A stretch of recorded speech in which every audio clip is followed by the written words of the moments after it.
السلام عليكم ورحمة الله وبركاته. نحمده ونصلي على رسوله الكريم.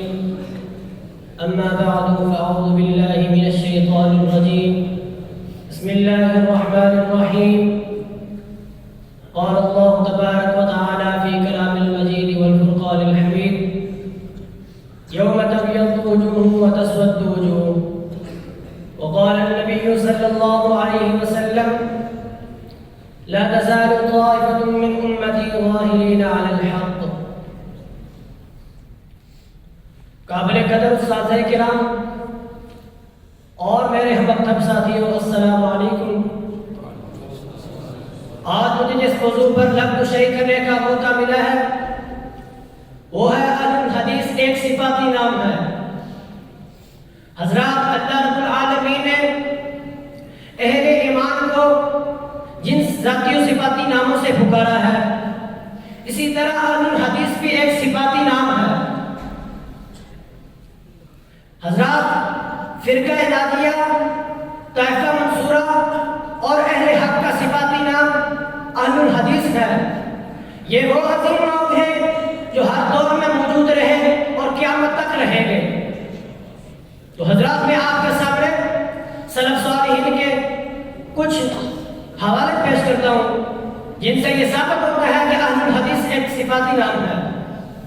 نمبر 1، امام بخاری رحمہ اللہ نے یحییٰ بن سعید القطان سے ایک راوی کے بارے میں نقل کیا، فرماتے ہیں: لم یکن من اہل الحدیث، کہ وہ اہل الحدیث میں سے نہیں تھا۔ نمبر 2، امام مسلم نے مجہور راویوں کے بارے میں فرماتے ہیں: ہم عند اہل الحدیث متہمون، کہ وہ اہل الحدیث کے نزدیک متہم ہیں۔ نمبر 3، امام شافعی رحمہ اللہ ایک ضعیف روایت کے بارے میں فرماتے ہیں: لا یثبت اہل الحدیث مثلہ، کہ اس جیسی حدیث کو اہل الحدیث ثابت نہیں سمجھتے۔ نمبر 4، کسی نے امام احمد بن حنبل سے طائفہ منصورہ کے بارے میں پوچھا تو انہوں نے کہا: ان لم تکن هذه الطائفة المنصورة اصحاب الحدیث فلا ادری من ہو، کہ اگر یہ طائفہ منصورہ اصحاب الحدیث نہیں تو پھر میں نہیں جانتا یہ کون ہے۔ آیت کریمہ یوم ندعو کل اناس بامامہم کی تشریح میں جلال الدین سیوطی رحمہ اللہ فرماتے ہیں: لیس لأہل الحدیث منقبۃ اشرف من ذلک لا امام لهم غیرہ، کہ اہل الحدیث کے لیے اس سے زیادہ فضیلت والی اور کوئی بات نہیں، کیونکہ رسول اللہ صلی اللہ علیہ وسلم کے علاوہ اہل الحدیث کا کوئی امام نہیں۔ حضرات، ان حوالوں سے یہ ثابت ہوتا ہے کہ اہل الحدیث ایک صفاتی نام ہے، لیکن کچھ مقلدین حضرات، خواہ دیوبندی ہو یا بریلوی، لوگوں کو اس بات پر آمادہ کرتے ہیں کہ اہل الحدیث ایک نیا فرقہ ہے، وہابی ہے، لا مذہب ہے، اس کا دین سے کوئی تعلق نہیں۔ حضرات، میں ایک سوال کرتا ہوں آپ سے کہ قرآن نے کون سا عقیدہ دیا ہے؟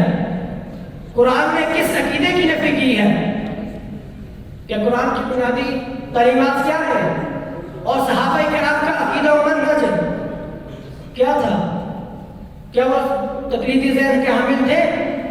ان تمام سوالوں کو جواب ڈھونڈنے کے بعد دیکھیں کہ اہل الحدیث کے عقیدہ و منہج میں اور خیر القرون کے عقیدہ و منہج میں مطابقت ہے یا نہیں۔ اگر مطابقت ہے تو اس مسئلہ کی ابتدا وہیں سے ہے۔ اس بات میں کوئی شک نہیں کہ اللہ رب العالمین نے قرآن میں ہمیں مسلم کہا۔ فرمان باری تعالی ہے: وَسَمَّاكُمُ الْمُسْلِمِينَ مِن قَبْلُ۔ حضرات، جس طرح ہمیں مسلم کہا، اللہ تعالی نے اہل کتاب کو بھی مسلم کہا۔ فرمان باری تعالی ہے: وَإِذَا أُوحِيتُ إِلَى الْحَوَارِيِّينَ أَنْ آمِنُوا بِي وَبِرَسُولِي قَالُوا آمَنَّا وَاشْهَدْ بِأَنَّنَا مُسْلِمُونَ۔ اس کے باوجود اللہ تعالی عیسائیوں کو پھر ان لفظوں سے ہدایت فرماتے ہیں: وَلْيَحْكُمْ أَهْلُ الْإِنْجِيلِ بِمَا أَنزَلَ اللَّهُ فِيهِ۔ حضرات، ان آیتوں سے یہ بات ظاہر ہوتی ہے کہ عیسائیوں کو مسلمان ہونے کے باوجود اللہ رب العالمین نے اہل الانجیل کہا، اور مسلمان اپنی کتاب ہی کی طرف منسوب ہوتے ہیں، اور ہماری کتاب کا نام خود کتاب میں ہی حدیث رکھا گیا ہے، اور رسول اللہ صلی اللہ